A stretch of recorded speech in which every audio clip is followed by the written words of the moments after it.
They have Akidi. I'm really sure. I've only heard of Obina. Then someone told us, do you know that some of the Luos are somehow related to the Igbos? Someone told us that they are somehow related to the Igbos. So I didn't understand so much what is all the history. So, but the Obina, we have Obina. Hello, ladies and gentlemen. Please pay attention. If you are from Uganda or you are from Nigeria, pay attention. Please tell us if these similarities, if it is coincidence or there is more to it. People who are called Igbos in Nigeria and Luos in Uganda. So whatever you think about these similarities, drop it at the comment section. I don't want to talk too much and share this video. Please, I beg you. Let's go there.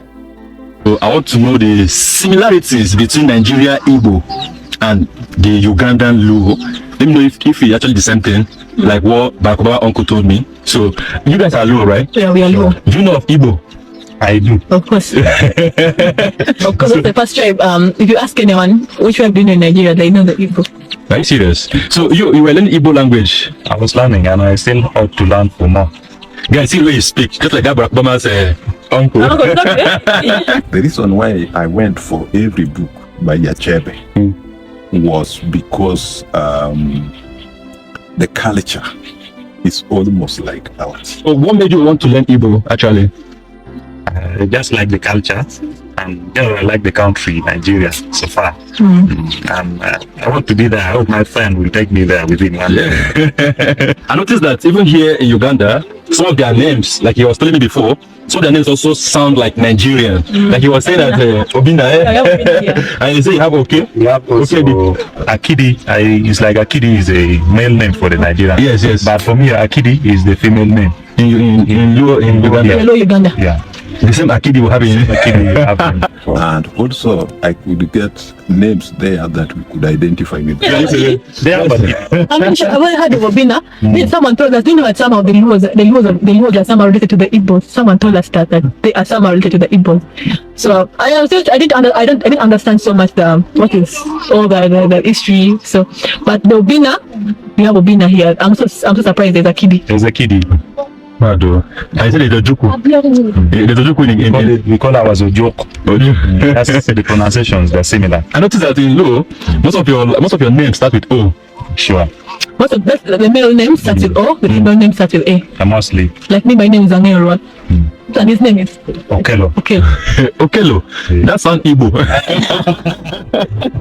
Oh my God. Want to get married? How do you put like what's the culture? Let me know if you listen to Igbo culture.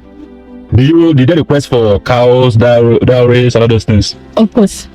Actually, Okay. to marry in actually land, there is dowry. Okay. Our dowry is negotiable. It's not what they fix is not what you're supposed to pay. You're supposed to sit down with the in-laws and you negotiate on what you have. It is the negotiation is not that only because it has to be there, but it's because you need to interact with your in-laws, get to bond with them, yes, get to interact with them. Yes. So they take that opportunity. That's why when you go to the house where they are negotiating the price, sometimes they even sit for 6 hours in that room. Yeah, even in Nigeria. But sure. Yes, now. But do people complain that some part of the Luo, their bride price is too high? People complain? It is our Luo which is actually who has the highest bride price, and people here are marrying from us. Just like marrying someone from Imo State in Nigeria. Just to get like from by say the list is on cap. What of Delta State? What of Delta State? Are they not expensive? You know, Delta after the Biafran War, Nigeria Igbo War, the Biafran War. So some Delta, they're trying to break away from Igbo because there are some restrictions that were put in Igbo part, so they're trying to break away. Anambra State is also in Igbo. Anambra is Igbo. Even Delta is Igbo originally. Yeah. So that's the negotiation. Now, by the truth is, actually in the whole Uganda, people here are marrying from our tribe. Imo State too. In the whole Uganda, because the bride price is high, and what you need to bring to the in-laws, my goodness. The God for the uncle. Once you marry in a home, the responsibility of a home is now you have to get related to the home. Now you take the in-laws, all relatives as your own relatives. Your uncles, in-laws, you take them all as now you're very, because it's like you're going to stay with mother, Yes. you're going to stay with them more than your own families now. Yes. So you have to take very good care of. Now for us here, we value the mother-in-law. If they're going to marry me at Okelo's place, if I go to if they want to marry me at Okelo's place, they have to first go to our mother-in-law for a test, for a marriage test. Yeah. You have to see, can this girl cook actually food? Can she cook the koro, malakwang? Can she smear the house? Can she smear the hats with this smearing? Yeah, you see? Can she smear the hats? Can she to cook the basic foods of actually like pound the can she go to the garden, weed and even farm? They want to know, can she? Are we marrying someone who's going to take care of our son very well? Is our son going to go hungry? Yeah. We value so much. Not African. We value so much. Yeah. Food. Oh my God. Food. So much. So food comes first. The first thing they will test is, will he be able to take care of my of our son well, like in terms of the stomach and everything. Yes. But the first priority is the stomach. Can she go to the garden and can she cook nice food for our son? Yeah. So they value that. Wait, do you think that this similarity between Igbo and Luo, is it coincidence, or do you think that there must be something related somewhere? I have a feeling that maybe it's not by coincidence. Maybe there's some bit of Luo blood also in Nigeria. Yeah, I heard someone say something like that just on my random comments on my media platforms. They were trying to say that even the Igbos are somehow related to the Luos. The Luos are very big in Africa. I think Luos are one of the biggest ethnic groups because. But the Igbo in Nigeria, Igbo, we have like almost 85 million Igbos. No, let me tell you. In Uganda, we have Luos. We have Acholi. We have now the Luos in Uganda. We are categorized. We have Acholi. We have Jonam, Alu. Okay. We have Yapadola. Even the Kumam. Even the Langi. They speak. Sure. Even the Langi. All this they speak the Luo language. Okay, what they have in common, all the Luos? And we have what we have in common is our language and our lifestyle. So all of them speak one language. And also the dishes you cook. I have not seen though, but I heard that there is a fufu. There's fufu in northern Uganda. I can't wait to see. Where can I find fufu? In Gulo. We don't call it fufu. Our cassava. We call it cassava portion.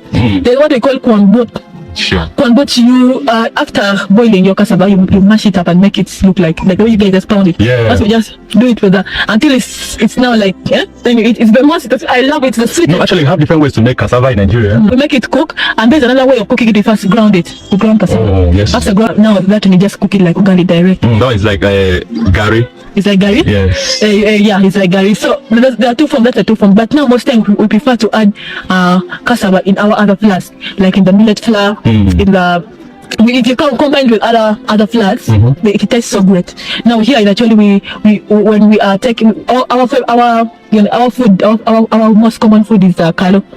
Kalo is millet flour. You know millet, right? Yeah, no millet. So grounded millet. Most time when we're eating now our millet, we make sure there is some content of cassava. Is that brown ugali? That brown ugali. This guy is looking for fufu. It's somewhere where they make that fufu from town. Let me see if I can. In Gulo? Yeah, in Gulo. Please, I need to see. Like the cassava fufu. I wanted to add something on how if the girl can really cater for the boy, because when you bring a girl in to step in and to be ready for marriage, you first stay with the gentleman who brought you like for a year. While you're staying with him, the training is from the mother. Oh yeah. From the mother-in-law to the lady. So she'll be training you before you going to step in to stay with that man who brought you to start a family at once. So you first do the training like for a year. For that training, we see if you can mop in case of mopping. Yes. There. We see if you can smear the grass touchers, both the floor and even the wall. All plus the veranda. Yeah. And we see if you can dig. But mostly for the women, digging is not a priority. Yes. So maybe the weeding is the priority. Then, after all those things, maybe you can go to the bush and collect firewood and bring home. Yeah. Can you grind on the grinding It's stone? very important. Grinding our most favorite D. Yeah, we can grind on is peanuts. even the millet. And there's also sorghum. We used to make our ugali on the stones. I don't know if the same thing with those days. There was no machine. The flour. We used to make it from the stone. Even the agari, we could make it on the stone. On the stone. Yeah. You just ground everything on the stone. We only used the pestle and the mortar and the grinding stone and for processing our food. There was nothing like machine, nothing like what. So those were our machines for making food back in the days. Yeah, when technology wasn't. Yeah, when there wasn't, we were using our African technology. No, this is crazy because I think that the same culture is being embedded to Nigerian girls actually. Because Nigerian girl, for you to be worthy to get married to a man, you have to know some certain things. Like for example, when I was in Nairobi, Kenya, I saw an egusi, so I bought the egusi on peeled one. So I gave the Kenyan girl to pay. It took her like almost 2-3 weeks. But where I come from, Nigeria, that kind of thing, a Nigerian girl can just sit down on one sitting, she will finish it before she leave there. Like you see this young baby, they are already training her on how to do the small house. Yeah. She can now, if you see that, she can now wake up in the morning, collect utensils to go wash them, get the broom and try to sweep the compound, or the house, shift the house. Those minor things, she already now can do it. As even like she just fall. Yeah, because it's a culture. When you are growing up as in a children land, we really value respect for the elders. You as a woman, you should be so respectful. That's why even if you go at your husband's place, you need to see that value of respect. You need to, if you go and you find the in-laws, you have to go on your knees and put all of them. They want to see, is this woman very respectful? And some African countries, their ladies see it as if it's slavery. Yeah, they see it like slavery. Because they are westernized. It's just African way of living. Yeah, it's our African way of living and our culture. And our culture should be embraced. We have to. Oh wow, that's crazy, man. It's just part of the culture. Can never be crazy. Guys, I don't. If you think there are similarities or if you think it's a coincidence, let me comment below. If you're Igbo, you think there's something related to maybe Luo, Igbo, can you comment? Because I'm kind of curious, because it can't be coincidences, obviously. They can't, because I've also heard of that, so it can't be by coincidence. Many people have been talking about the similarities between the Igbo and the Luos. I've gone to Kisumu. There is some history about it that we need there to must be. When I went to Barack Obama's uncle in Kisumu, Kogelo, he told that he even went to Nigeria to kind of investigate, to know the differences and the similarities between Igbo and the Luo. He read almost all the plays he reads, and most Nigerian playwright, like Things Fall Apart. But he said that whenever you're reading those things, he feel connected to the culture. Exactly. So if you get watching Igbo movie, that's why I always watch a lot of Igbo movies. I feel like this is exactly how we live our lives. Like their lifestyle, the way they conduct themselves, everything. It is just so similar to the way we live our life. It feels so at home staying in Igbo land, village. The same way I feel about Kisumu. And the first time I was coming from South Sudan, I passed through Gulu. Just normally, I'm seeing if I go to Nigeria and I go to the village, I don't think it's going to be anything hard for me to. Exactly. Because even the way you guys process your food or everything, so it's just the same thing. That's why I feel like I've never tasted any Nigerian food, but I would love to taste it because I feel like they cook really very nice food. Yeah. Mado. And we have so many food in Nigeria. Yeah. Same here, you know. I saw it when we were dancing some Igbo music over there. We were dancing to it. Even the same downstairs, the reading, everything just means as if. Yeah, you just feel like maybe it's not the same, but I feel like there's some kind of. Yeah, the reading just matches. Yeah, sure, that is true. Mado. Guys, I don't know, but